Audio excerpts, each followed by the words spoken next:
Yo, what's going on, guys? Welcome back to another episode of Down Unders. Hopefully the stream is up and ready to go. Make sure the chat is going absolutely bonkers tonight, guys. You guys have been absolutely amazing. And as always, weekly, my brother, Brody, how you doing, bro? How you feeling after round one of footy? Look, good. Off to a win. Got a bye this week for the doggies. So, look, some pretty big blowouts. I'm not going to lie. Oh, never mind. Ash's ads are coming up on my YouTube. We're going to get the money somehow, baby. But yeah, no, good week. A good week to be a couple of team supporters, not so much others. Talk about money. We got ARW in the chat here, brother. AJ for a double. Chuck it on your multis. Actually, what's the odds on AJ getting a double this weekend? We may as well kick it off. AJ's on for a big one this weekend. Give it to us, ARW. Let us know how much it is. But Latrell don't pass, man. Latrell don't pass. Oh, my bro. What an amazing week to come. You know, if there's any week for AJ to do that, bro, against the Sydney Roosters, and we'll get to that very, very shortly, guys, especially with our tips and review at the end of the video too, guys. But yeah, bro, week one of footy, all done and dusted. Obviously, we had the Vegas rounds of last week, week prior. Week prior, last week. Yeah, 2 weeks already. It made our team of the week a little bit tough for me. I was like putting in all of this week's players. I was like, all right, KP probably have to get added in there and all that sort of stuff. So we'll get to that very shortly as well, bro. But major blowouts over the weekend, man. Really showed how much you should really in the trials, eh? Well, yeah, it just kind of looked like a couple of teams were underdone, right? Like the Broncos looked very underdone by not trialing too well, like too much. And then you got, Parramatta that probably, I don't know. I don't really know. Didn't do enough defense. But yeah, the trials don't mean a lot at the end of the day, do they? Some teams look really good in the trials and then come out and just shit the bed. So, look, round one, obviously, you'd want your team to start a lot better than that. But, yeah, you don't take a lot from round one. But it really does leave a sour taste in your mouth for the fans. 100%, man, 100%. Especially if you're on the receiving end of that pumping. You've waited all this time to get your footy back on the screen, and your team gets smoked. Watch your team produce that, round number one. That rip sucks, to the man. Roosters supporters. Rip. ARW back in the chat here in New Zealand is paying $3.05. Johnston 2 or more. Oh, that's not a lot for 2 tries. Get up on Sportsbet, bro. Like, it's got to be something decent over here in Australia. Because I'm pretty sure in New Zealand, it's just Tab. I'm pretty sure it's only Tab and another betting company in New Zealand. They don't get sports betting over there. I'll do you as a solid real quick. I'll tell you. Yeah, here we go. The betting man right there. And guys, while we talk about betting, may as well, formalities out of the way. Make sure you gamble responsibly. Don't be an idiot with the bet, please, guys. 100%. 320. What? 320 here on Sportsbet. There you go, an extra 15 cents for your dollar there, Bella. So, come to Australian betting companies, mate. VPN, I don't know how you'll get it done, but that'd be the way to get it done there. Get your extra 20 cents. There's some crazy promos out there, though. Like, BetR, I think it is. They'll do like a stupid amount of odds on something, but like a max bet of $10, $20. Like, I think there was one on the weekend for the Panthers to win. I think it was like $5 or something with a max bet of $20 or something stupid like that. They pop up all the time. So, yeah. The odds this year, bro, the odds this year have been pretty crazy. Like, I thought that we were pretty good odds against the Roosters. I think the Roosters were pretty decent favourites against us. Yep. The Panthers were really decent. I think the Panthers were $2.15 for that game. Yep. Just over $2. And you guys were like $2.80, $2.90. Yeah, and there's even a lot of good, ones coming into this weekend. They got the Cowboys against the Tigers. That could go many different ways. $2.50 for the Cowboys coming this weekend and that. But we'll talk about that maybe a little bit later on. The Sharkies also $3. I think they'll get dusted by the Panthers, but for the value out there, brother, for the value out there. But as Jose said, bro, round number one, blowouts, dominations, Golden Point had it all. It was definitely one of those weekends, man, and we may as well kick it off. The Melbourne Storm just doing what they do year in, year out, bro. Like Craig Bellamy. Man, what else can you say? Like, what are your thoughts? Is this more Parramatta just turning in underdone, or is this more Melbourne just proving a point? This is Melbourne, bro. You look at that Melbourne squad and, right, everyone had them dropping a notch. Let's be honest. We all had them dropping a notch with the amount of players they got out, and they still produced something like that. Like, no Liero, no Katoa, no Blore, no Coates, and Pappenhausen moving on. Like there's 5 players straight away that you would pick to start that Melbourne squad any week in, week out, and they come out and produce that against, Jason Riles, who's come from Melbourne, should know their system a little bit. Hopefully put something into Parramatta to try and stop them, and they dish out that performance. So, yeah, that's just Melbourne doing Melbourne things, unfortunately.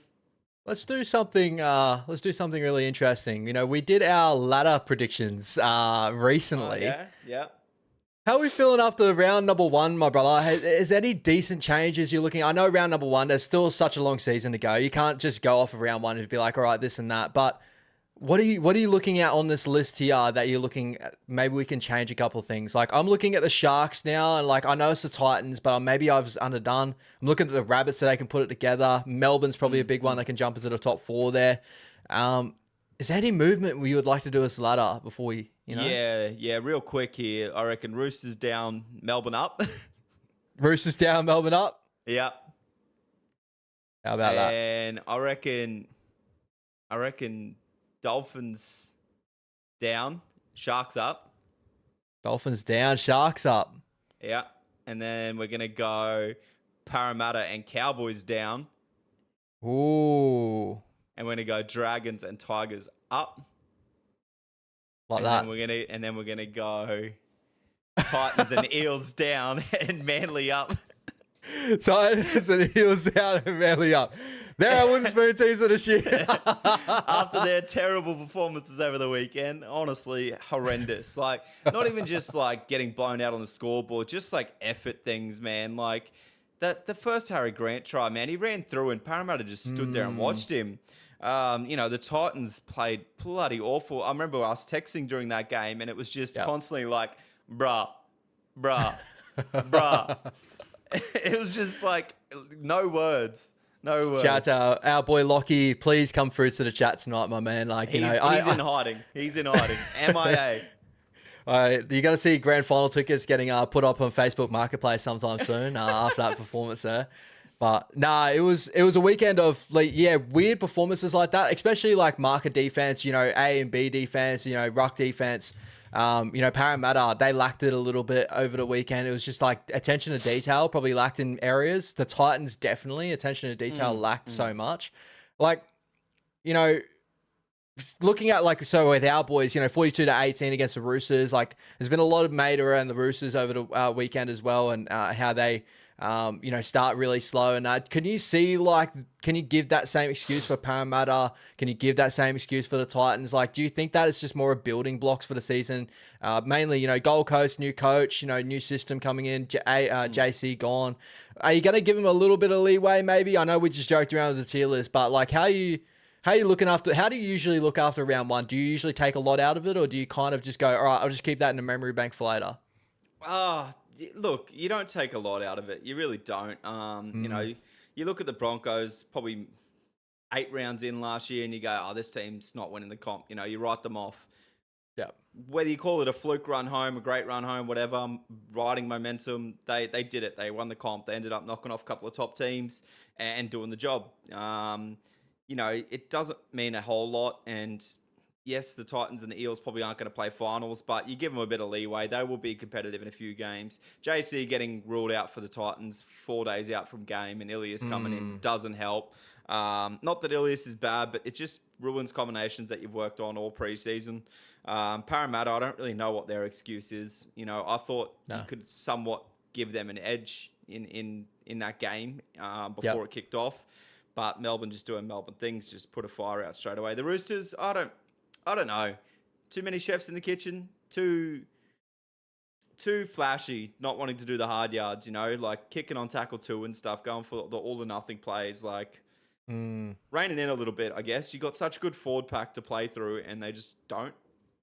Yeah, let's talk about that a little bit more. Like, let's delve into it with the Roosters, and shout out to Michael jumping in the chat as well. Appreciate you, my brother. But the Roosters, what did you see over the weekend that like worried you maybe, or what they really need to work on? Like you kind of brought up, as you said, they're playing a bit more. I like to call it like fuck it footy. Like they go out there, they know they've got the ability attacking wise, but they just don't want to get and do the structured stuff to build up their game plan.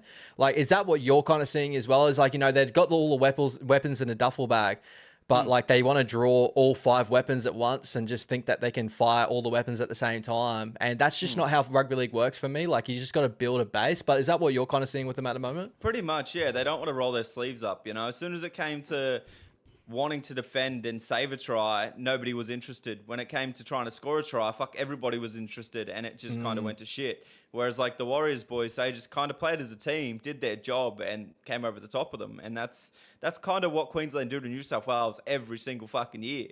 It's kind of like you said, fuck it footy. And to do that in round 1, they had plenty of time on the clock. There was times there where I'm like, yeah, the Roosters might come home here. I would be worried if I was a Warriors fan. Like, 100%. You know, they started to make some inroads, and then they just dropped the ball, and they don't want to roll their sleeves up and defend for one single set. Like, the Warriors will just roll downfield, score. Like, I don't know. It was just very disappointing defensively for the Roosters. If I was a Roosters fan, that's what I'd be more annoyed about is the defensive efforts. But shout out to your boys, man. Great performance on the other hand. So I tell you what, it's so good to tune into the show, and both our teams getting the win in round number 1. So sitting pretty at the top of the ladder with the first round win is really nice. 42 points at home in Auckland. Tanner Boyd, bro, just, you know, rolling back. Well, I wouldn't say rolling back, rolling up the sleeves and like, you know, doing what we all kind of hoped that Tanner Boyd could do, especially with the absence of Luke Metcalf. And it's no secret that Luke's, you know, he's coming back later on, and he's probably looking to come back in that 7 jersey. But for the time being, if Tanner Boyd can win more games than not, there's definitely the conversation on bringing maybe Luke Metcalf next to Tanner Boyd. I got a lot of questions on that at Wise Up TV last night, bro. What's your thoughts on it? Like, because for me personally, I don't know if it'll work as much as what people kind of think it is. Like on paper, it looks incredible, right? You got the kicking game of Tanner, structured footy, but then you got like, you know, the running game, the game breaking ability of Luke. But the way I look at it now, I think Luke's shifted himself to become more of a 7, and he's got the ability of the upside of the running game, and he lifts everyone up. Where Chanel's such a character that doesn't get spoken about, as in the fact of defensively he's going to do a job, and he's a moments player. You know, every time the ball bounced on the ground, him and Roger got on it, and that's where majority of our tries came off of just second efforts. So what's your thoughts on that sort of thought? Is like, you know, Tanner Boyd good enough to be the 7 to Luke Metcalf 6, or do you think that it's going to be a 7-6 of Shanaris DeVita, Luke Metcalf when he comes back? Yeah, I don't think you play both. I think you play one as your half, and Chanel's got to be that 5'8". Until he hits a really bad patch of form or something, and he might need a tune-up game in New South Wales Cup, Chanel. But other than that, he's, like you said, man, his effort is unmatched. He will always put his body in front defensively as well, whether he makes that tackle or not. It's those effort areas that you want as your 5'8". There's someone that can create something out of nothing, whereas 6 and 7 of Metcalf and Boyd together, I just feel like they're going to be arm wrestling each other a little bit too much for the ball. A bit like you're going to see probably with the Roosters, a bit like you see with the Sharks. You know, you need that one to take a real sit and let the game come to them, and you need the other one to really set the game up for it to come to that other player. So, yeah, that's what I reckon. And Tarns in the chat, too many Chiefs and not enough Indians for the Roosters. I reckon too many herbs and not enough spices, eh? KFC, baby. We cooked it up on Friday night, I'll tell you that much. The other game on Friday night, my brother, 26-0. The Penrith Panthers just continuing to do what they usually do. The Brisbane Broncos, you kind of touched on it a little bit before, but just the errors, like they shot themselves in the foot too much in that game, and you know Penrith just going to always make you hurt when you give up that much ball to them. Are you really worried? Like, I know we're definitely not Broncos, you know, you're not a Broncos fan and that, but would you be worried round number 1? The media surrounding, you know, Madge, it's craziness at the moment. The media is nuts. I don't know if you guys are hearing it in NZ about like all the Brisbane slack they're copping. You know, like already saying that they can't win the grand final. It was a fluke last year, this, that, the other. You know, it's falling apart, back to the draw. I'm like, what the fuck? They lost one game and they lost a World Cup challenge. Let's not to mention Penrith lost the World Cup challenge the last 2-3 years, whatever it was. Yeah, like, we haven't won one for a while, put it that way, an Australian team. It's round 1, and the team that is willing to roll their sleeves up and do a lot of the hard work, which is the Penrith Panthers to a T, will win a game against a team that is riding momentum, coming off no trials, you know, and an overseas trip to England. Like, I know which team you're going to be backing. I feel like the only reason the Broncos are getting so hard done by is because it's at home and they're defending premiers. If it was any other year that they didn't win the comp, they wouldn't be copping half as much slack. So the media just love to feed on the shit, really, and they think that there's shit there with Payne Haas leaving, when really the dude might just want to leave the club for leaving the club. He wants to go on to something else. But I hate the Broncos more than anybody. Don't get me wrong, but I think the slack they're copping at the moment is very, very unnecessary. Like it's one game. If they lose this weekend to a team that got pumped by Melbourne, then you start asking the questions. Yeah, 100%, bro, 100%. Moving over, the Sharkies getting it done over the Gold Coast Titans, 50-10. Again, we touched on this a little bit earlier on, but the Sharkies, my man, kicking off the season with a bang at Shark Park. But is this just the similar sort of thing we've seen in last year? I don't want to push the Sharks down and say, hey, 50-10, like incredible, but it's just the Sharks are the Sharks in the sense of like, flat tracks. They can really get it rolling, especially at home against the Titans. But you definitely can't shun a team for putting 50 points when they should be putting 50 points on a side that rolled up like the Gold Coast 100%. Titans. Right? They done their job. They done their job, right? They went out there definitely heavy favourites, and they proved why and really put it on them. They didn't leave any stones unturned, like we probably did against the Dragons. So yeah, I've got to give them credit for that. But it's the Sharks doing Sharks things at home, and then when they come to traveling, it's a different story. It's they turn into gummy sharks. The gummy sharks, this guy. A shout out Will Kennedy. I thought Will Kennedy was really good in that game. Jesse Ramian. Jesse Ramian. That line he ran straight over the top of poor Semi Verrills, and then Semi Verrills was having a shocker before that, but even after that, he was just like, I'm in a world of hurt right now. Like, surely rib cartilage or something going on there, right? 100%. And then the poor good old bloke. Cabo boy, man. Yeah, Braden Trindle, bro. How about the haircut on him? Hey, needed to happen. Dylan Edwards did it, bro, and look how good he turned. It's the power, brother. You're a disgrace. Let it go. Let it go. Oh, else of that shit, baby. Else of that shit.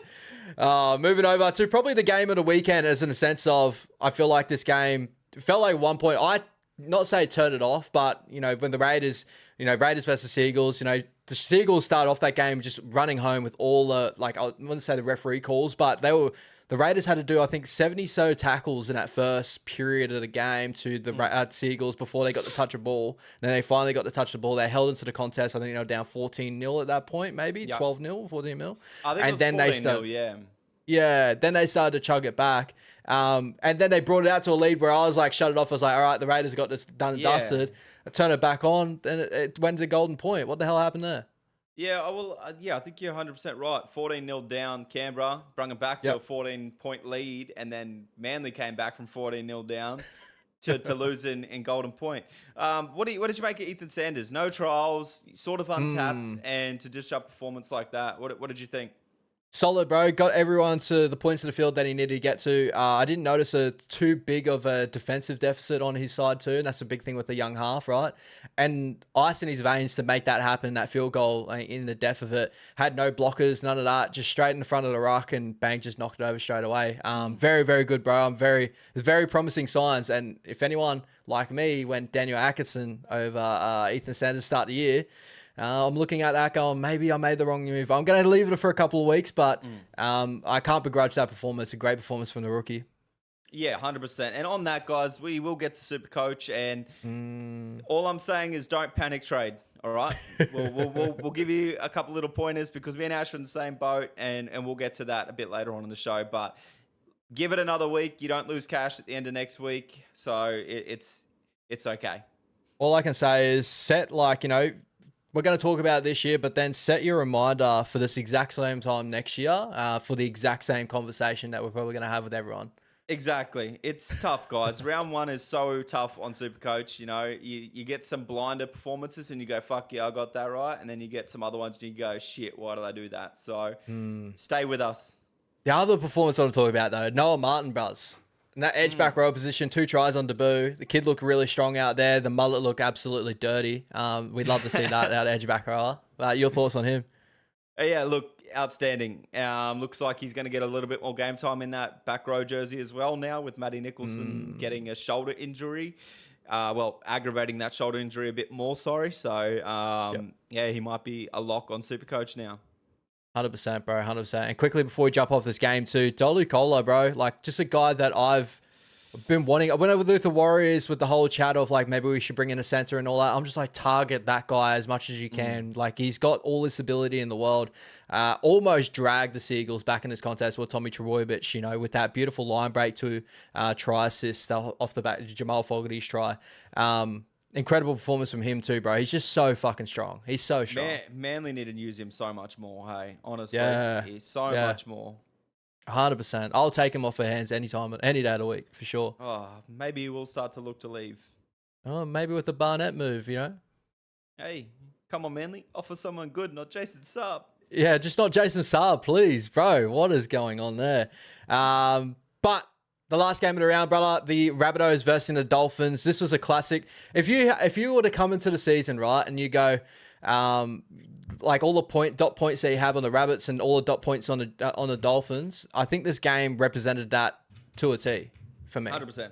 All attack, no defense. Pretty much, yeah, pretty much. Left side looks pretty strong for the Rabbits. I still don't think it's looking as crispy or as clean as what people probably envisioned it to be, but they still get it done. Like, you know, if you give the ball early to Dave Fafita, he's going to do something. You give the ball early to Latrell Mitchell, he's going to do something. Obviously, you know, Cody Walker's going to do something too off the back of that. But that right side looked very, very nice as well. As soon as everyone's, you know, D'ing up on that left, they're just shifting it, and that right side's seeing a whole lot of space, and Campbell Graham getting over for a double too is pretty nice to see. Yeah, it's like overcompensating, right? Oh, shit, everything's over there. Rush. Oh, holes on this side. Yeah. Pretty much. Pretty straightforward 40 aim. 100%, bro. And then the Dolphins, you know, giving away 40 points, dragging it back sort of 30 points. Is that more so? Did you see probably the Rabbitohs just turning off the engines a little bit there, and the Dolphins just can't be a team you turn off the engines with? Or how are you feeling with that? It's kind of just standard Rabbits antics, right? Can attack, but don't want to do the defense. So, yeah, few teams like that, and defense wins comp. So that's something they'll need to fix up. Yeah, similar to the Dolphins, man. If there's going to be a team that everyone expects to jump into that top 8, I think defense is definitely the way to go. But out of all those teams there, bro, before we get for our team of the week and all that sort of stuff, who was the big shining light? Who did you look at over the weekend and said, that's the team now? That's the, like, who had the best performance over the weekend that you had? Even add into your Vegas sides.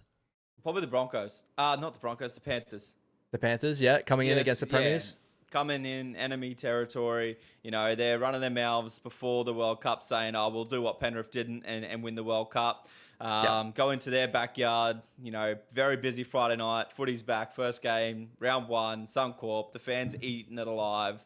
And to dish out that performance of 26-0 against a star attacking team of the Broncos, pretty scary. You know, I'd love to say the Storm, that was a great performance, but it was against the Eels. You know, Sharks was against Titans. You guys actually, on the other hand, as well, outstanding performance. The Red Hot Roosters, you know, the Sombrero coming up against it and doing that to them, outstanding. But definitely the Panthers for me, not taking anything away from your boys though. Nah, 100%, bro. I got to give it to Melbourne, though, too. For me, it's like probably, I would say, as a market mover, right? Like, we obviously just brought up our ladder that we had preseason of, like, having them outside of the top 4.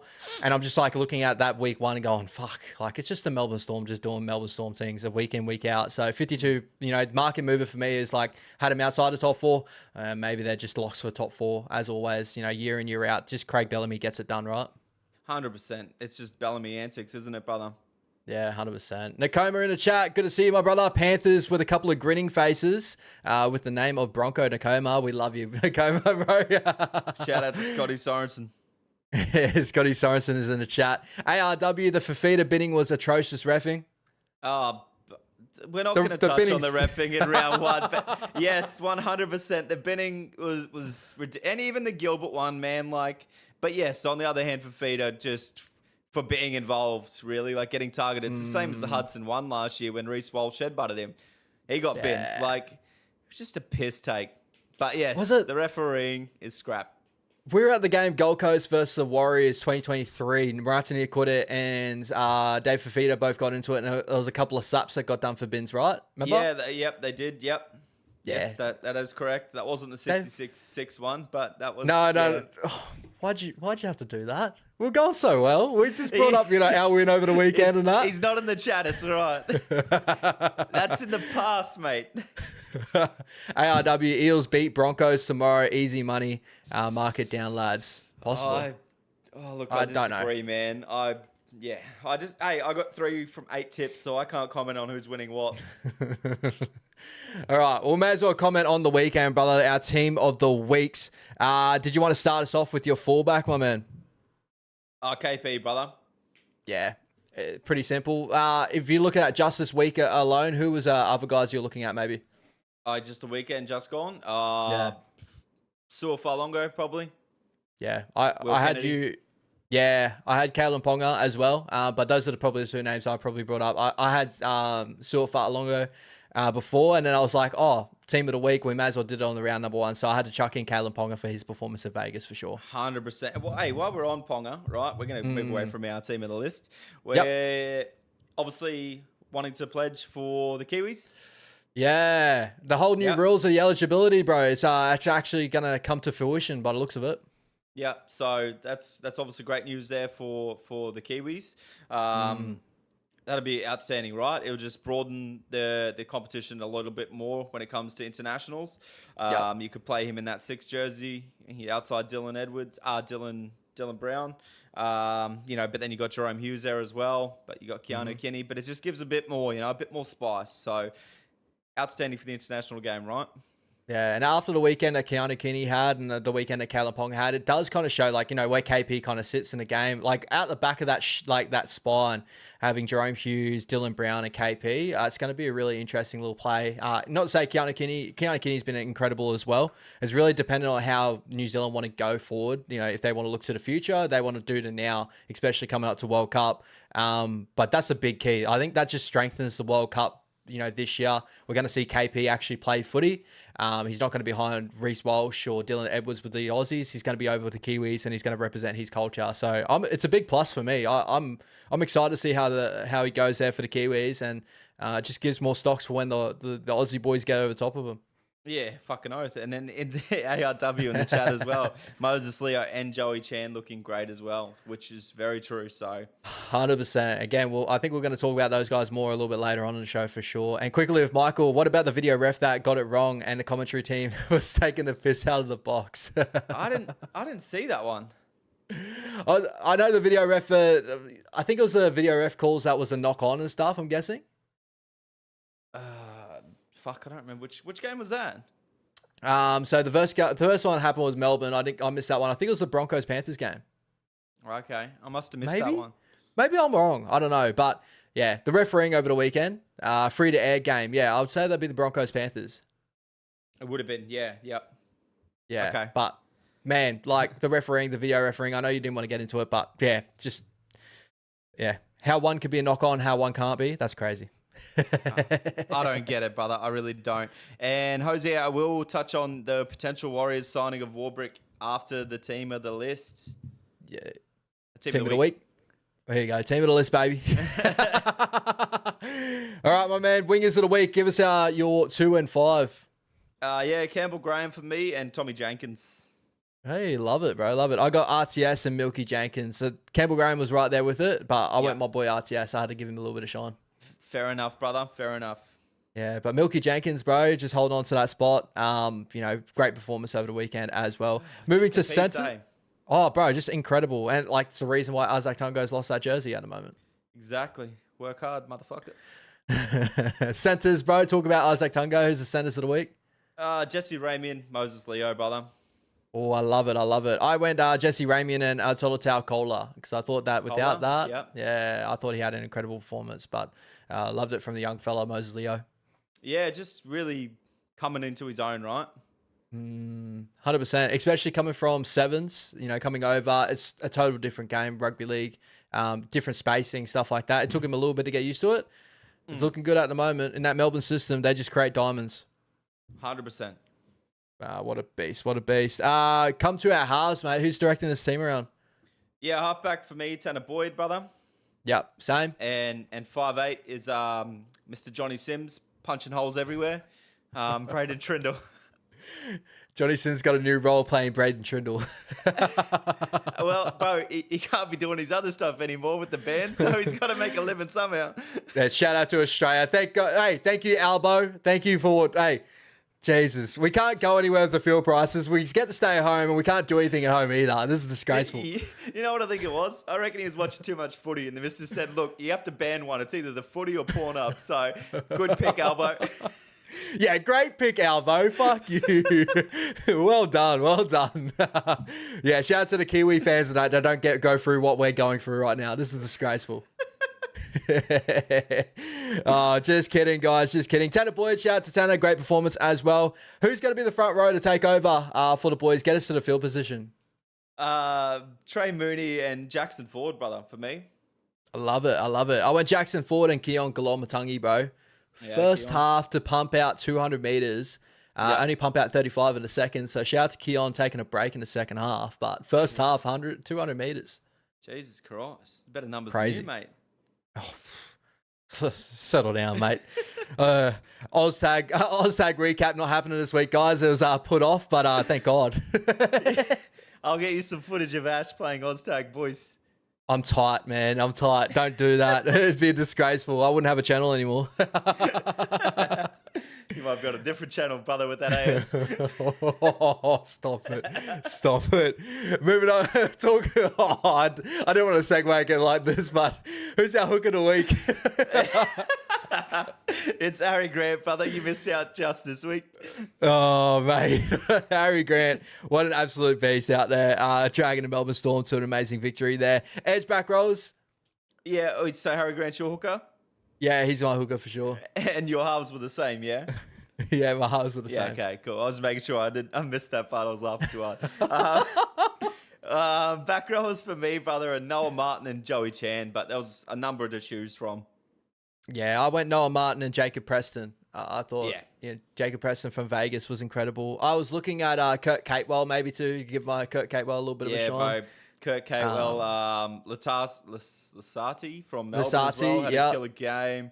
Yeah. David Fafita had a pretty good game.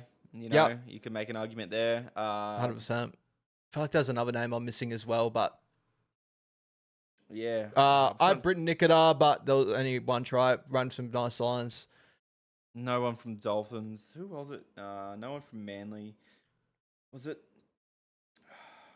Wouldn't be Angus Crichton. Wouldn't be any of those boys. Was it Panthers? Panthers. Scotty Sorensen and Luke Garner. Yeah, no, I can't think. Mustn't be anybody that good. Shout out Jordan Ricky. No. Helam Lukey for the Cowboys. Helam Lukey from the Cowboys. Yeah, from Vegas. Yep. Actually, I think that was the name I erased for Jacob Preston. So yeah, 100%. Winning teams take priority, right? 100%. And 13 jersey. I thought this one was a little bit tough this week, but I think there was one standout. Isaiah Yeo for me. Isaiah Yeo? I went Cam Murray. I thought Cam Murray was solid. Good to see him back playing footy. Yeah, I just went Isaiah Yeo, man. When in doubt, pick the Yeo. Pick a stick. Pick a stick. Pick the Yeo.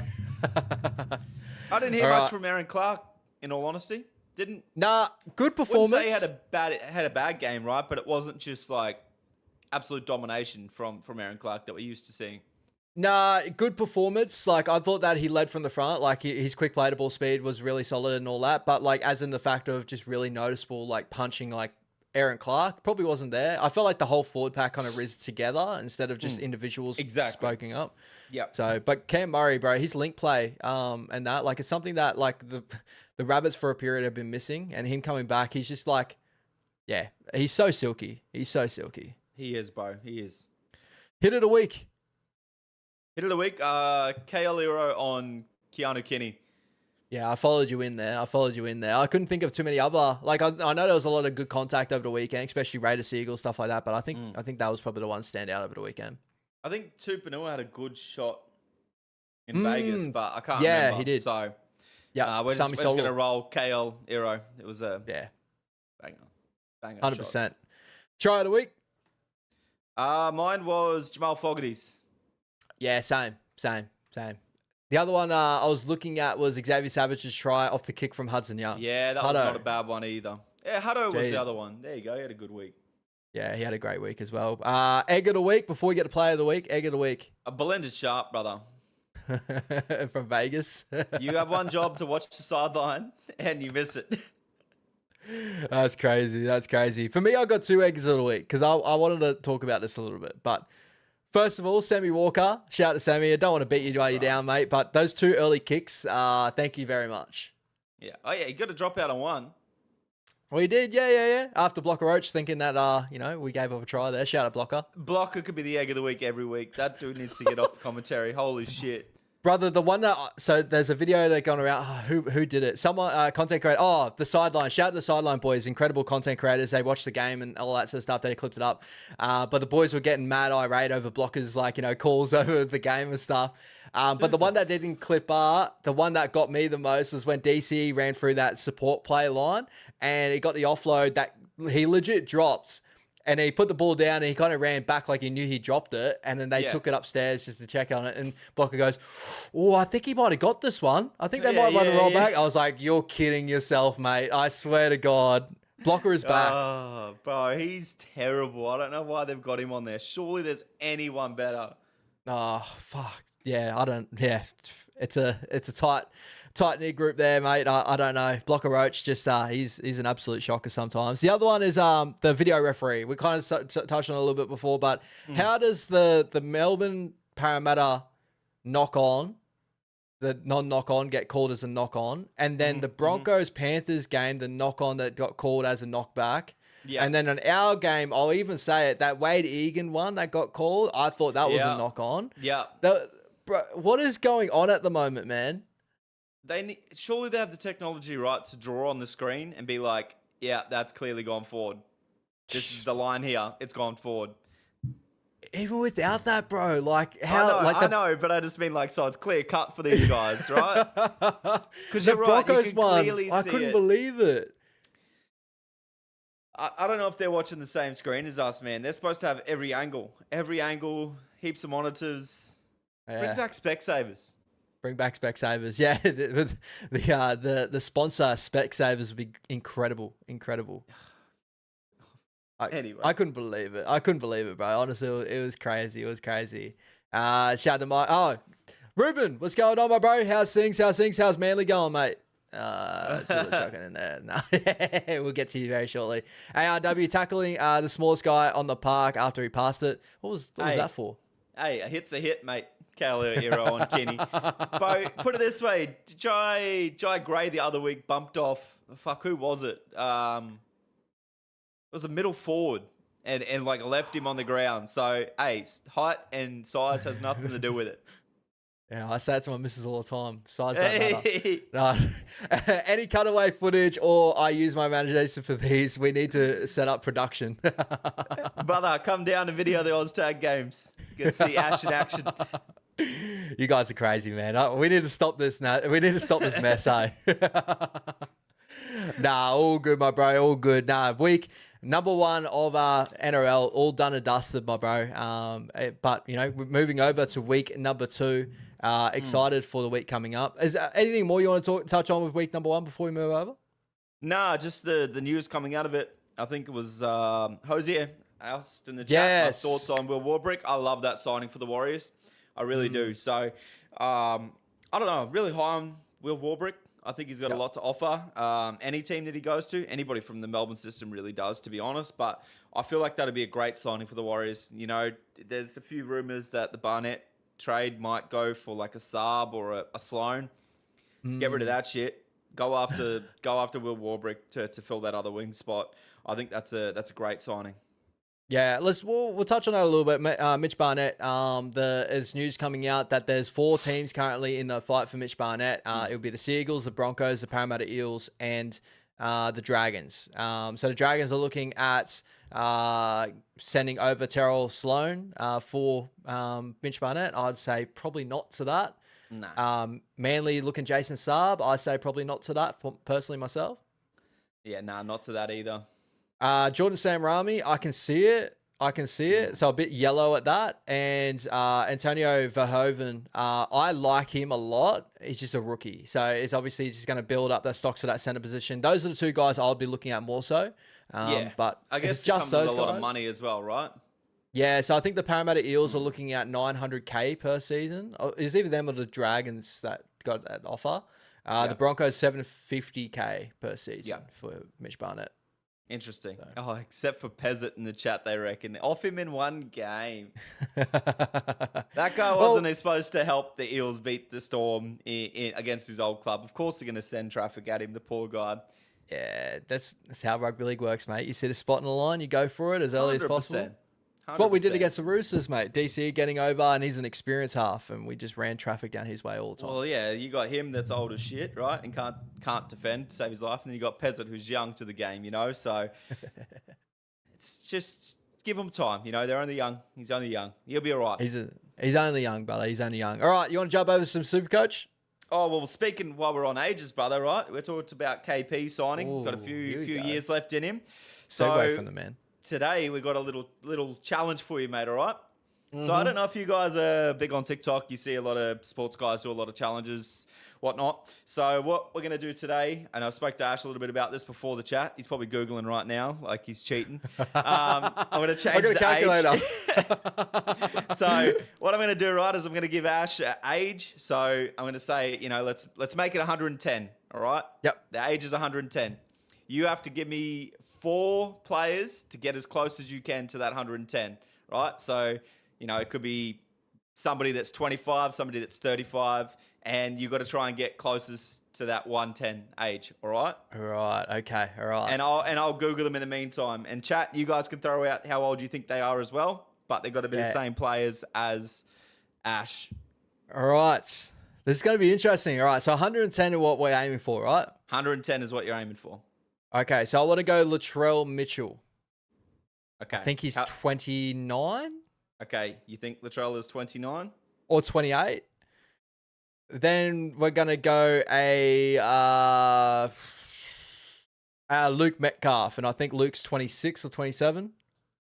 Okay, give me a sec. I'm going to verify this and write it all down.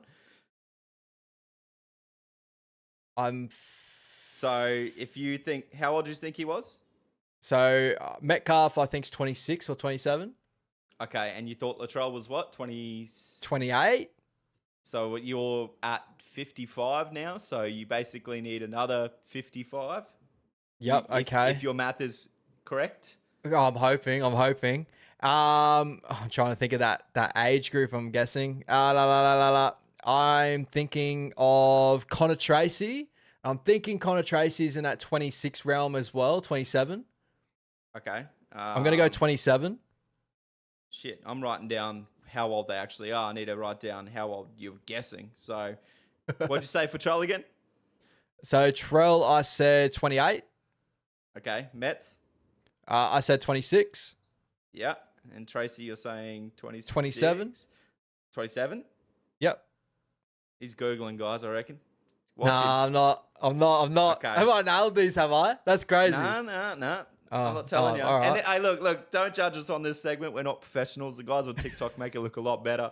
All right. You got one more. Do you want me to tell you how far? No, I won't tell you how far you're off. I'm going to go Marcelo Montoya. Marcelo Montoya. He's 20. We checked this the other day, didn't we? 30. Yeah, I do remember this. Yeah. All right. So did you even add that up to 110? My last one I thought was 29. So that's why I went Mars. And I'm pretty sure we said Mars was 30 or 29. And it's within those periods. How old did you say Connor Tracy was? 27, I think. Okay. I'm pretty sure he was a late debutant. Late bloomer. All right. Let me just fact check these last couple. I'm pretty sure I nailed Latrell. I feel like I nailed Latrell because I remember, I think he's definitely younger than us. Okay. You got your calculator ready? Don't okay me like that. No. All right. I'll give you that. Latrell is correct at 28, right? Beautiful. Bang. All right. Sweet. So we got 28. Plus. Yep. How old did you say Luke Metcalf was? 26 or 27. So I got 27. You got the 27 now. Okay. Go 26. He is 27. Oh, I knew it was one of those two. So he's 27. You said 26 though. I wrote that down that you said him. How old did you say Connor Tracy was? 27. Connor Tracy is 29. No way. You're kidding. I'm not kidding. Oh, I hope I'm well wrong about Mars now. Marcelo Montoya is 30. 30. So That's what did you right. end up at? 114. I'm 4 Not over. bad. Not bad. Ah, all right, all right. That's awesome. That's awesome. That's not All right. bad. Did, We'll try again next week, all right? did you want to swap around? Do you want a crack at this? No, I do not. Bro, Connor Tracy's 29. Yeah, I didn't expect that either. I thought 27 and I was giving him the grace of late bloomer. But 29. Yeah, 29. Fuck. He's always been good. He just never really got picked up until the Dogs gave him an opportunity with like Sharkies. They were in and out. But 29. I guess he kind of looks younger as well, right? Yeah, I could have used Nico Hines. I think Nico Hines is the same age as us from memory. Chance is the same age as us. They're 29 as well. Yeah. It's interesting. A lot of these names come into my head, but I can't believe I was one off Mets. I should have known that one. I want to make it harder for you next week. It's going to be like 160 and 4 players. Get me some old boys up in here. We'll go all time, so you can name some other guys. What all time? So like, what was a Blocker Roach? That's exactly. a dinosaur, like How 60, old do 70 you know he is, years though? old. Yeah, there you go. Wayne Bennett. How old's Wayne Bennett? Like 79. Are you sure? You want to fact check it? Yeah, fact check that. I think he's 75. You just said 79. Yeah, but I went for a real answer this time. Nick Minute, I was right with 79. Whoa! That's wild. Shout out to Bennett. 76 and still doing the damn thing. That's crazy. Oh, exactly. We're going to do it for the love, right? When Bellamy's been like, clued on to retire pretty much every year of his career right now. Michael in the chat, Wayne Bennett, 160, reached in one. Oh, that's crazy. That's crazy. Now, I hope you guys did enjoy that one in the chat, guys. This is amazing. And Brody, we got a question for you as well. ARW, Brody, do you rate Tuapiki, and would you have him at the Dogs to be your fullback going forward over Tracy? Ooh. I would love to see that for sure. I'd love to see that. I like Connor Tracy. He does his job for the team. But yeah, I definitely think that Tuapiki could suit a team like the Bulldogs for sure. Add that bit of flair. Yeah, 100%. We'll add this. We'll do it like this. Chance Nickel Cockstag or Connor Tracy? Oh, they're like for me, right? They offer the same sort of back ends, meter eaters, workhorse, Mr. Consistence. So Tracy 50-50. for me. Yeah, may as well go with the one in your heart. I only say Tane for us to add a little bit of flair, right? Yeah, I think it's the same thing that we look at with the Warriors, right? 100%. All right, time for some Supercoach. I think so, brother. Before we roll into the week that is Supercoach, we may as well jump straight over to that, my brother. So we're going to go through some of the top scorers of the weekend as we usually do, my bro. And there's some big ones here. Braden Trindle with the 132, the bald head getting out there, chugging a 132. We love to see it. 100%, brother, but I still will not be touching him, right? I was going to say, I was just about to say, does that give you any sort of thought of going Braden Trindle? I know a lot of people probably would look at it now. If it's over 5 games and he's producing these numbers, for sure. But till then, I know it's light on in the 5'8" position, but I can't. Nico Hines 131 to pair up with Tanner Boyd 131. 2 good performances there. Nico Hines getting the double, probably pushing his score out there too with a goal kicking. 100%. Yeah, Nico Hines always been Supercoach God. Didn't expect to see that scoreline from him though. Nah, we'll definitely talk more about Nico Hines and a couple of thoughts about trades and stuff coming up very shortly. Kalen Ponga with the 116 from Vegas. Pair that up with the other fullback from Melbourne, the one we spoke about with our team of the week, Sua Fa'alongo. Both these guys would have been valued to be our team of the week. 116 apiece. Incredible. Yeah, a couple of options there to look at going forward. Fa'alongo, you probably won't get that every week because the Melbourne blowout probably helped, but it shows that if there is a sniff of a try there, he's the guy that's going to be getting it, right? Yeah, 100%. And every time he touches the ball, it's just like red alert for every team out there. KP is probably more the consistent one there, but in a probably worse team. So it's really, I'm still thinking about if I want to bring KP in after round 3, stuff like that. I'll probably wait him off a couple of weeks, a couple of weeks before I look at it. But he's definitely an option if he keeps up those type of scores. 100%, especially a cheaper option at the moment, right? Yeah, 100%. Noah Martin, 116 as well to add with those boys, 250K. If you got him in early, that's lovely. If you don't get him in early, would you look to trade him this week?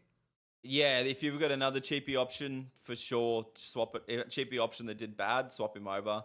I'm going to tell you right now, that's my trade for the week is Noah Martin in for Jacob Laban. Didn't see enough out of Laban. Morata's named in the reserves now, so see you later. And bring in Martin for a cash increase next at the end of week 3. 100%, bro. Jesse Ramian, Latrell Mitchell up there to finish off the top 10. Tolu Kola and Damian Cook after the Vegas round. Jesse Ramian getting a 115. Yeah, I don't see that every week, though. A lot of work. No. He's always, good scores with the workhorse, but the Sharks do love a left edge attack, so it's not often you see that right side cash in too much on points. Shout out to whoever had Jesse Ramian when we did the team reviews that I said goes to Isaac Tungo, and Isaac Tungo didn't play. Yeah, hopefully they didn't listen to us, brother? That's why. Take this with a grain of salt, guys. We just like talking footy. Yeah, we ain't experts. No way. Latrell Mitchell, 113. A lot of promise there. When he goes back to center, he has this confidence and aura. Like he does when he gets on a football field either way. But him in that left side center role, even if he doesn't look like he's having the biggest impact on the game, he still has major impact on the game. He has massive moments, right?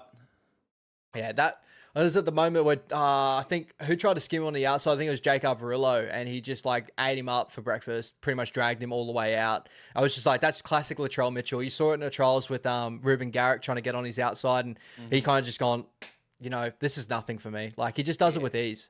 He just feeds off it, right? Yeah, 100%. ARW thinking of trading Ponga, but I don't want 3 Knights players, so he's already got Brown and Mooney. Is it worth it? Ash has 4 Rabbits players, if that makes you feel better. Yeah, I do. That is correct. I don't feel bad about going if you count Brendan Smith. Is there a difference between carrying probably Rabbits players to Knights players though? Being like I'd say the Rabbits probably more likely to have a better season than the Knights. Well, that's very true, right? Yeah, you're right. You got to look at Brown's a weird one for me, brother. But I don't know how well he scored that week 1. But I was gonna say. Put it this way, if you can get a good price increase off Dylan Brown and maybe push him to another halfback after week 3, it might be worth bringing KP in. But for me and Ash, we're really standoffish on KP, right? It's kind of the same regard as Tom Trbojevic, could go for higher scores, but then you could be burning a trade every other week to move them out because they're injured. So yeah, you got to go with your gut on that one, brother. I can't help you too much. If I was blind shot, what do you reckon Dylan Brown scored on round 1? 70? 54. Yeah, see? And that was probably one of the Knights' better performances, right? Yeah. So I'm pretty sure he just missed out on his break even. Do you give him an uptick now that Fletcher Sharp's out and you're going to have a Sandon Smith in? I did think that they played a lot more through Dylan Brown and KP when Sanders went. Smith came in. That's what I thought. Yeah, I probably would agree with you there. It's just like I'm not seeing Dylan Brown of the Eels. That's the thing that always worries me. Is like with the Eels, it was such a beautiful duo of those two. Mitchell Moses set everything up. Brown can play off the back of that dummy and go running game. And this one, he's gonna have to be a conductor while also being Dylan Brown, and that doesn't bring Supercoach for me, in my opinion. I think so, brother. I think with all your big guns, don't look at changing the world right now in Supercoach. And this is what we mean by don't panic sell. You still got another week to get a feeler of how they're going to go. If they go shit again, sell them next week because you're going to lose cash pretty quickly. This week, I would be kind of looking at what cheapies didn't produce well for you and moving them on to cheapies that did produce well to get that price increase. That's basically all me and Ash are looking at doing this week.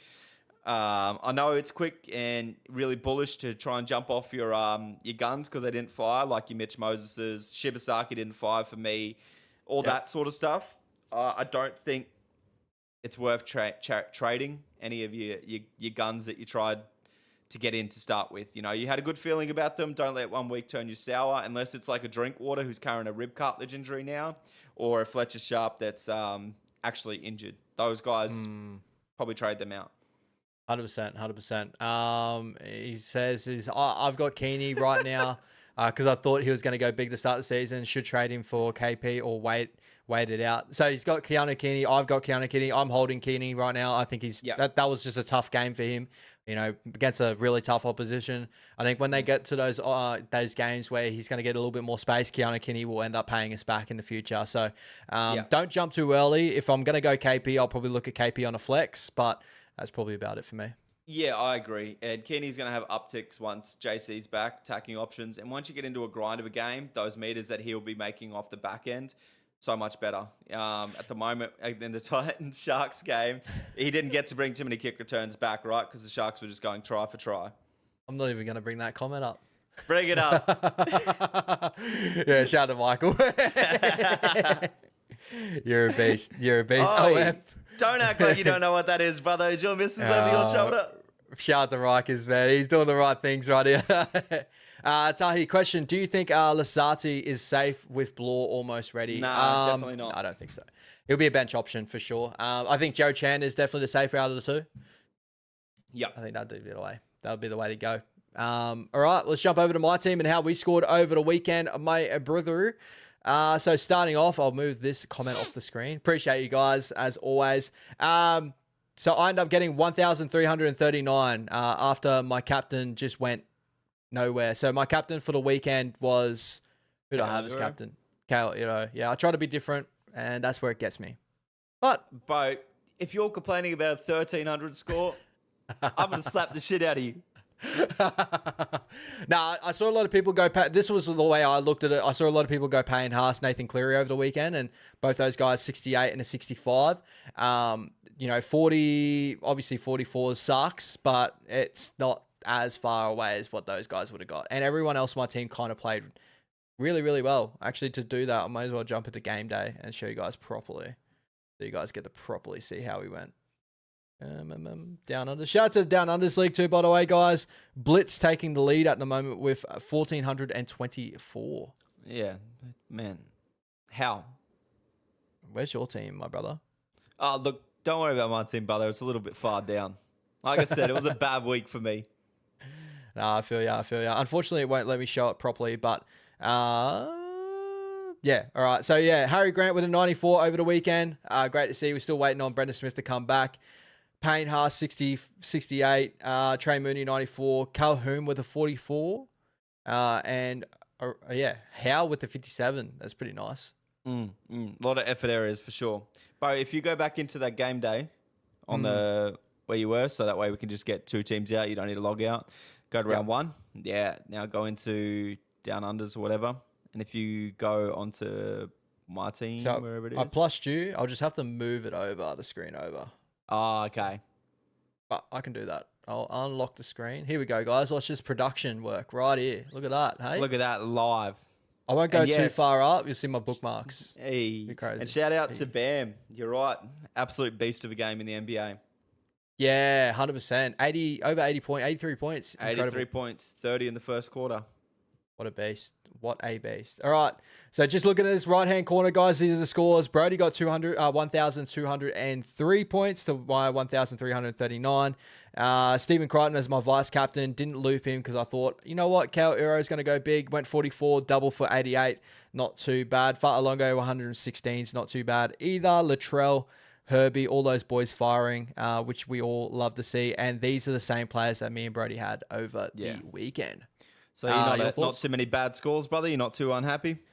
Nah, not at all. And even on my bench, like, Pezzett, 17, he's probably really sucks. Atkinson, 32, that fell out of my average too, being the 18th man that fell out, which is good.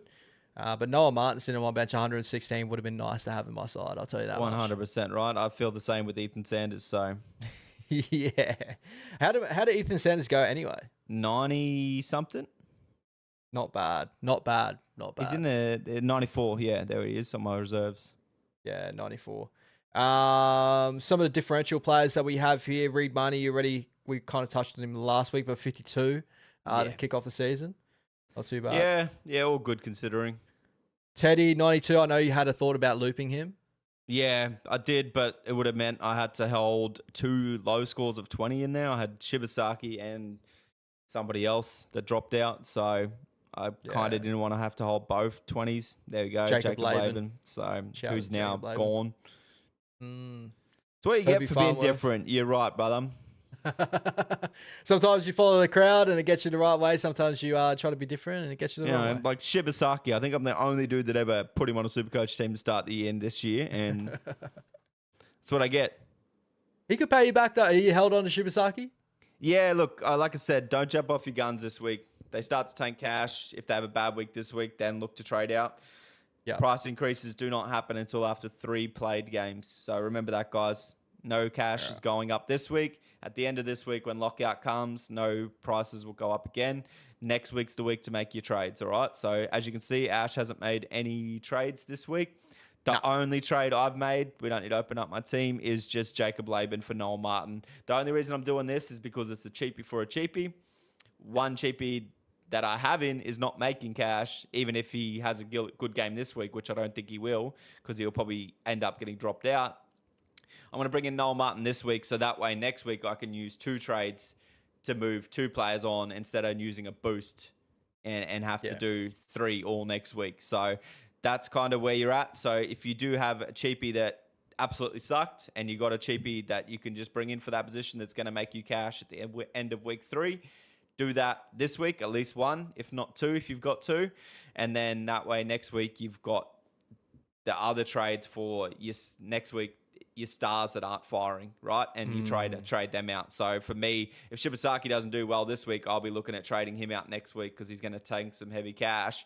I'll probably move him on to somebody that's going to make me some cash, like a Latrell Mitchell or something. So Hosier is rage trading if he's used a boost already. I don't think you did that, Hosier. Surely not. I thought he had a pretty good week because I was keeping track of the guys in the chat. What did you get for the week, Hosier? See game day. Let's get back to it. Down unders. Round 1 buzz. Yep. All right. Yeah, Jose. 1,328. Bruh. What are you doing? What's the team he has? Stephen Crichton set to 2. Jermaine Hopgood, obviously there. Sammy Walker 54. So I'm sure Sammy Walker this week's probably going to have a little bit more space to play with. 100%. Sammy Walker's going to go for a ton this week, boys. You'd be right, mate. And he got the wrong Martin. He got the Miles Martin. Well, that's unlucky, but there you go. That's probably one trade you need to make. But anyway, take us through your team for the week, brother. All right, bro. Team for the week, we got Harry Grant there in the hooker role. My front rowers are Payne Haas, Trey Mooney with Colquhoun on the bench. I've got Crichton, Isaiah Yeo, Helam Luki in reserves, and Dave Fafita.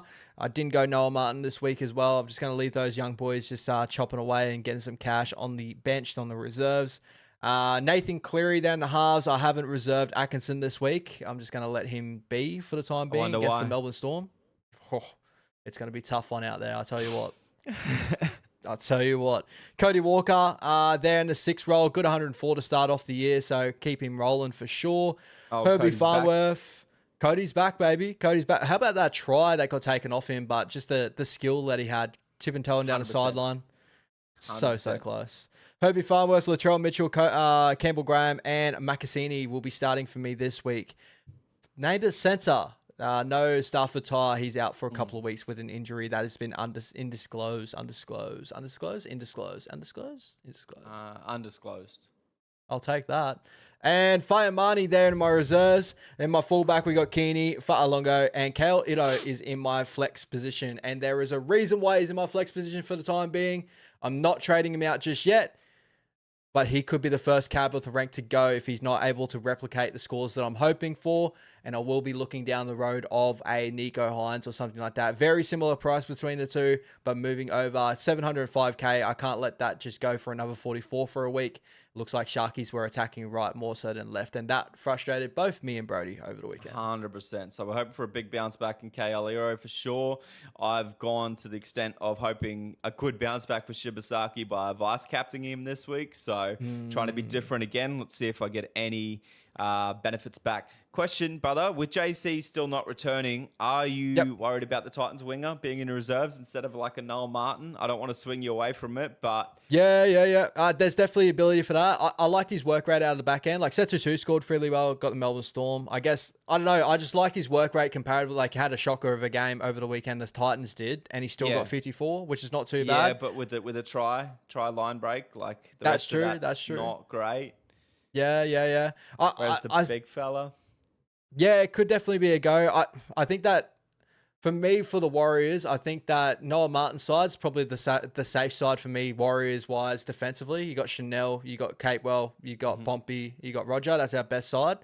The other side, when it's got Hudson Young attacking down, that's where I'm like, oh. So I don't think Noah Martin will kill me too bad this week. Fair. But it definitely could be an option because I love the shout. Got? The Titans have the Dolphins, I think, don't they? Yes, they do. Yep. Yeah, it is the Dolphins. Yep, the Dolphins. Yeah, okay.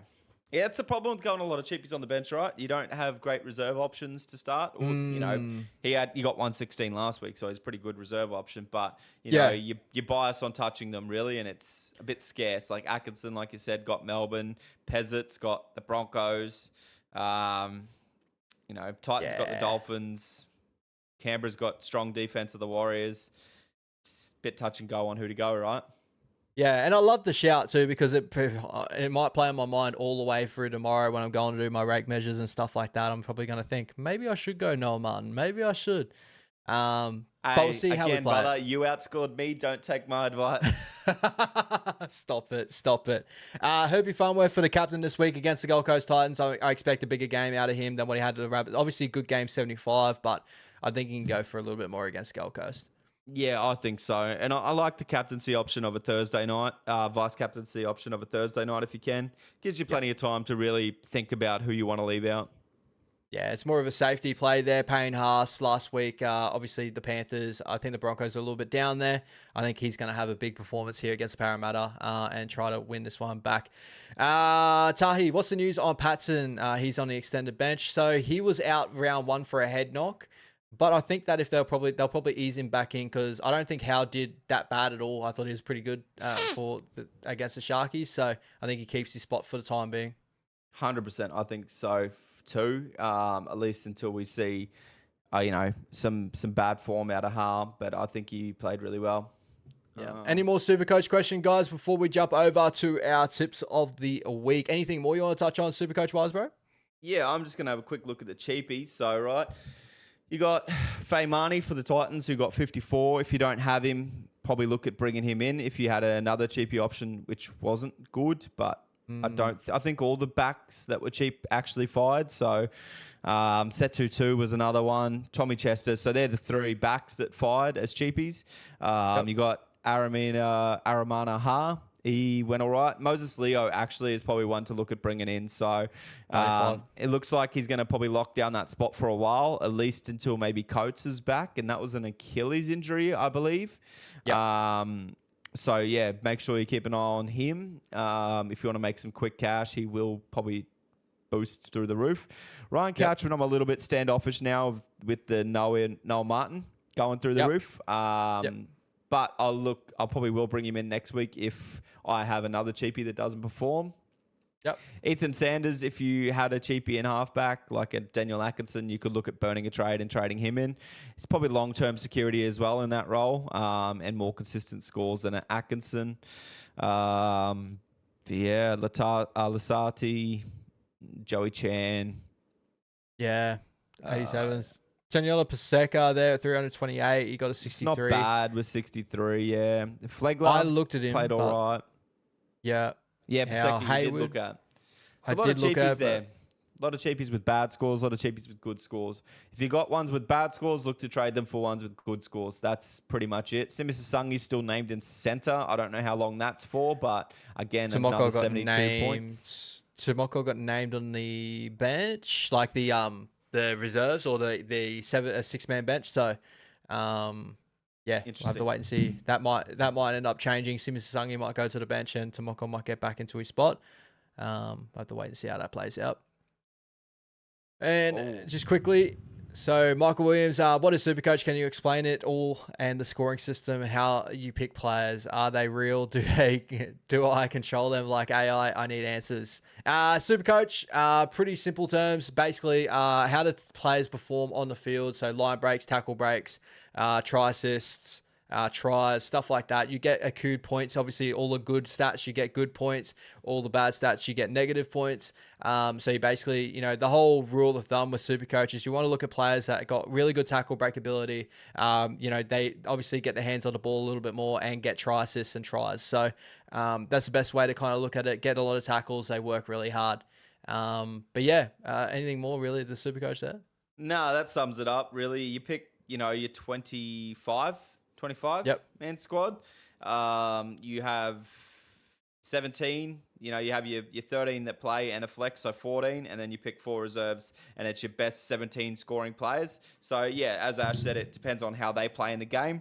No, it's not AI, so you don't control them. It's how they actually play in the flesh. So if they score 3 tries for you, they get 17 points for a try, plus they get points for like line break assists, tackle breaks as well. So you kind of want to get some good try scorers in there for sure. And then your captains, you get double points for your captain. So if you play your vice captain first, you can then put your captain on somebody that's not playing if your vice captain scores well. So that way they smash it. He doesn't care.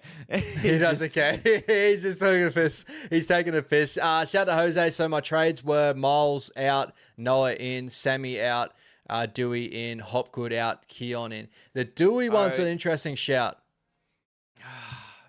I wouldn't. Give it a week. I would go Sammy. Yeah, I would keep Sammy. Just keep Sammy. Give it a week. Just one more week. Yeah, he'll fire for you. Trust me, he'll fire for you. But maybe he's probably needing to do that to get the cash, right? That's probably what's happening here. Possibly. Let us know. Let us know, Jose. But everything else I love, like Keon in for Hopgood's great little trade. Noah in for Miles is great trade. Dewey. I understand Dewey scored really well towards the end of last year, but it's just, preseason coming back into the season. Things do change. Do you have Lukey? Yeah, let us know. If you don't have Lukey, brother, go like a Hopgood to a Lukey and then the Miles brothers for each other. Yep. I wouldn't burn a trade, brother. I wouldn't burn a boost trade. Nah, I wouldn't either. I wouldn't feel that way. But enough for Supercoach. He has Lukey. Supercoach for me. Okay. He has Lukey. Find another cheapie, brother, if you want to do that. If you want to prepare for that trade next week, but keep Walker for another week, man. Another week. Yeah. Another week. All right. As we speak, guys, we've definitely touched on it at the start of the season. If you aren't in the Supercoach tips group, unfortunately, you can jump in now, but I think you'll be down on tips. I'm not too sure how that works. I think you will just be allocated maybe all the away teams last week. Possibly. But so make sure you get your tipping app out, guys, and let's go through some tips for the weekend, my brother. So Thursday night, we got the Broncos versus the Parramatta Eels at Suncorp Stadium. Not too many big changes out of this one. Here, Ezra Mam comes in for Benny Hunt. That apparently was a bit more Ezra Mam carrying a little bit of an injury coming into that game from what the rumours are now. But Josh Adokar comes back in for the Parramatta Eels. How much does that shake it up for the Parramatta Eels for you? A lot of energy, probably. Yep. But not enough. No Hopgood.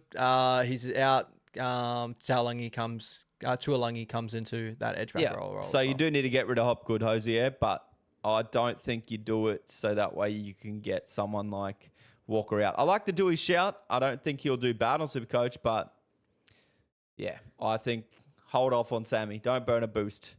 We love you, Jose. Don't hit the dislike button if he scores well. Pretty much.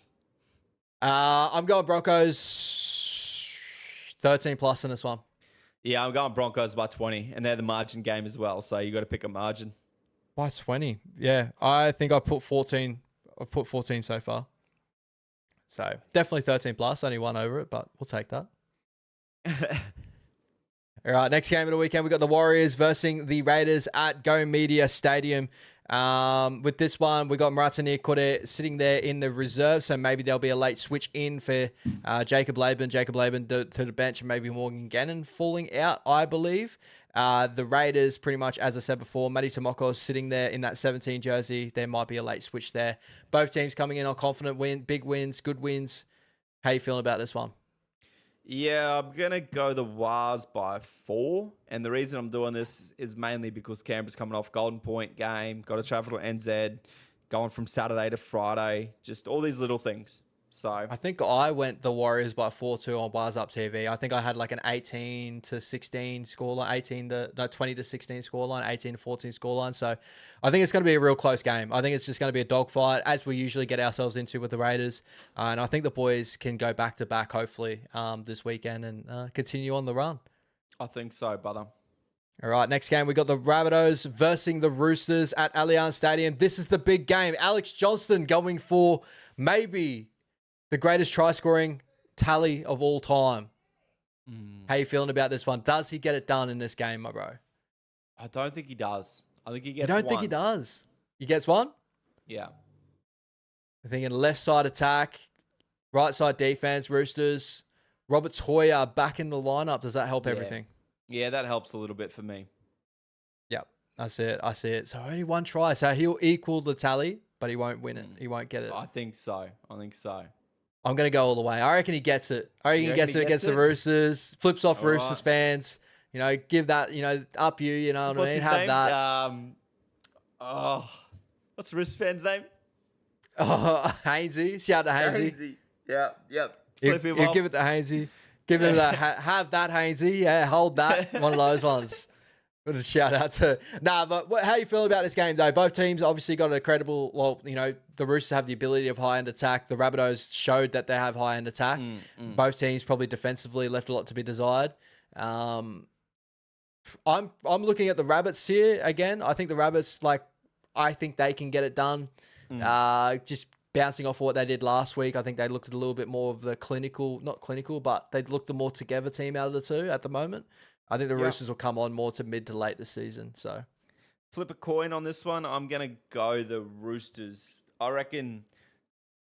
Look, they're dirty and they deserved a lot of the calls that went against them against the Wars, but I reckon they get a bit of the run of the green this week, especially back at home. Brown paper bag swung to the referees, and I reckon they get the job done here. I'm gonna go 1-12, but a high scoring game. Yeah, I'm right there with you. Expect a lot to happen there. And again, guys, Alex Johnston, shout out to him. If he gets it done, absolutely incredible. Are you a part of that whole, so obviously we're going to discuss a little bit, the charging the football field when AJ goes over. How you feeling about that? Well, it's funny because power and numbers, right? Me and Michael were talking about this on the way home. It's a little sidetrack story. Fuel's going through the roof right now. Obviously, Australia probably is New Zealand, right? Yep. What are they going to do if everyone just starts filling up and driving off? Are they really going to have the time to get everybody into court and fine them? So you're just saying just go in there, fill up. Go in there and fill up, everybody. Let's just say tomorrow. Tomorrow's the day. Go in there, fill up, do not pay, drive off. There's going to be, let's say, fucking 1 million people in Australia, probably more, that will jump on board and fill up and not pay. I think they're going to have the time to get all these motherfuckers to court. You've seen the court system. This is why you love this live stream, guys. We go from AJ breaking a record of try scoring, everyone charging the field to let's all just charge in and steal some petrol. The point is, are they going to be able to stop if 40,000 people run onto the field? All right, we've doubled security. All right, now you've got 20 instead of 10. Are you going to stop 40,000 people, let alone make sure you find every single one that was on the field? As opposed to them getting back to their seats you got to be pretty unlucky to get caught. If you get caught out of the 40,000 people, you need to never bet in your life again. All I know is it's really hard to get a bunch of people on the same page, a decent amount of people on the same page, just because of these days, just how everything's going. So, but we could all take over if we all just do it. Yeah, let's all just get on each other. The power of numbers. What are they going to do? So. You agree with everyone charging the field at the Rabbitohs Roosters game? What if, let's say, 40 security guards? Yeah. 40 security guards are going to stop 40,000. All right, we'll put this up to you. So the Rabbitohs are getting blown out by 30 and AJ finally crashes over. Do we charge the field? Well, look, put it this way. There'll be 20,000 Rabbits fans, let's say. Yeah. Let's say, 21,000 teeth between all of them. I think there's pretty safe options. Do it. You're crazy. You're crazy. What's the other options? If it's like 20 minutes within the game and he gets crashed over for a second, do you charge the field? Yeah. And so just stop the game for 20 minutes or so? Just let them figure that out. If it's a try to almost tie the game, but you're waiting on the kick for the conversion to tie up the game, do you charge the field? Well, you need to make sure the try is confirmed first. Imagine that, running on the field. Video ref takes it off them. I saw it was a Roasty posted up on Instagram. It was like, AJ does it. He crashes over for a try. Everyone rushes the field. 20 minutes of everyone getting on the field. Later, everyone walks back to the thing, comes up on the board. Obstruction, try denied. Crazy. Literally, that's something that could happen. So if you were planning on charging the field, make sure that it's try confirmed first, eh? Shout out Joshy in the chat as well. And Tan, sounds like 100 men versus one gorilla. Don't bring up this stuff alone. Except the gorilla is just one, foreigner being a security guard at the footy game. He can't chase us all. The dude at Suncorp that wears the footy boots is a security guard. He could. I wouldn't run near him. He could get this. Ash knows what I'm talking about. 100%. We all look at him and go, we could do this, I reckon, this week, I reckon. I think so. And then you see that other dude and it's like, nope. Yeah, no, we definitely couldn't. All right, moving over. So, you're charging the field. We're all charging the field? Charge field. We're on it. The West Tigers versus the Cowboys. This matchup always produces something that we don't expect. Obviously, last time we saw the 2005 try kind of recreated from the West Tigers in that beautiful strip. Before that, we saw the Cowboys put 70 on the West Tigers. Then before that, we saw the Tigers put 70 on the Cowboys. What are you expecting in this game? What am I expecting in this game? A lot of points. What are you expecting? A lot of points. And no, Jose, I think you'll get it against the Tigers. So you go, if AJ doesn't get it, he gets against the Dogs. No, you imagine all of the Doggies fans charging the field. There'll be kebabs flying everywhere. There's one fan base you don't want to charge a field in the middle of a game. It's the Dogs. I'd be more concerned if they're not charging the field. It's more like, what's over there? Oh, that's funny, as. How you feeling about this game? West Tigers, Cowboys. I'm going to go the Tigers, brother. Produced a round one performance here. Cowboys didn't love what I've seen. Drinkwater's got a rib cartilage injury. I know he's had 2 weeks to get over that, but as soon as you put up one high ball and come charging in at those ribs, it's going to be tender again straight away. So, yeah, I've followed you in there. I got Tigers at Leichhardt. I just think that I'm really excited to see what the Tigers can do this season. I'm keen to see how Kai Pearce-Paul gets into that jersey, how he feels, how he runs, if there's more offloads in his game. SuperCoach-wise, definitely be a watch if he gets more offloads like he used to in Super League. Matt Cassini in that centre jersey, good to see there, and Luke Lilly as well. So go on the West Tigers, and I think it'll be a 1-12 contest. Yeah, 1-12 high points. Jose, you made me think Easter's next week, the way you said that it's Bulldogs Rabbits next week. Because Good Friday game, I was like, Easter is not next week, my man. It is close, though. You guys are playing the Rabbits within a month period. Yeah, round 5. So yeah, that's 3 crazy. weeks. Yeah, wild. Take all the learning experience and then go at it again. When do we go at it again? For Good Friday. That's when we play them. Jose just got it wrong. We don't play them next week. I thought you play them next week. No, we play the Tigers. That's why I said not Jose. Oh my God. I followed Jose in on that one. I blame Jose on that. Well done. Well done. I blame you. Here we go. Are you Good sure that's right? Good looking, pretty face, mate. All right, moving over the Dragons versus the Melbourne Storm. This one is at Wynn Stadium. A lot of different things do happen at Wynn Stadium for some reason. It's just one of those games that you go to and you don't expect whatever happens there. But I don't expect the Dragons to do a boil over here. I'm going Melbourne 13 plus. Ooh, 13 plus. Yeah, I kind of agree. I'm going to go 1-12 though. I think it'll be a bit tighter. No, I like it. Give the Dragons a little bit more credit that's due from the Vegas round. I see you. That's what I think I'm going with. And just, like I said, Wynn Stadium. Melbourne, yes, they did really well. But, yeah, I don't know. It could be a blowout for sure. Panthers versus Sharkies at Bathurst, my bro. Panthers taking their game, obviously regional. It always goes not too well for the Panthers usually when they do that from memory. I think they beat by the Raiders last time they went there. The Knights previous game, to that. Yeah. The Knights game as well. But what do you think for this one? You think the Panthers just steamroll? They just keep going? Yeah, I think the Panthers grind the Sharks in this one, and they don't like the grind. So, yeah. Going Panthers 1-12 for me. Yeah, I'm going to go 1-12 as well, but I think it'll be a comfortable 1-12. I think it'll be like 8 or 10 or something, and it'll just kind of be like that. It won't be like a late blowout to higher side. I think it'll be pretty cruisy, lead the whole time, 8, 10-point win. Yeah, I'll follow you in there. I don't know. Any word on... Oh, here we go. Liam Martin's return from calf injury has been delayed for another week. I was going to say, when's Liam Martin back? But, yeah. Mate, I'm ready for the convo of the doggies sucking anytime you like, mate, but a win's a win. Shout out to Josh. He's been waiting. It's more so just because, like I said, Dragons just play a bit different at home. You know, it definitely could be a blowout, 100%. Flano gets them up every game week 1 against us. You know, we'll win again this week, and we'll see if the Wars do. So, Hey, we'll get there, bro. We'll get there, mate. Don't you worry about us. I'm not catching strays after that. No. Just look, we got Canberra next week as well. So if you guys soften them up, that'd be great. That'd be lovely.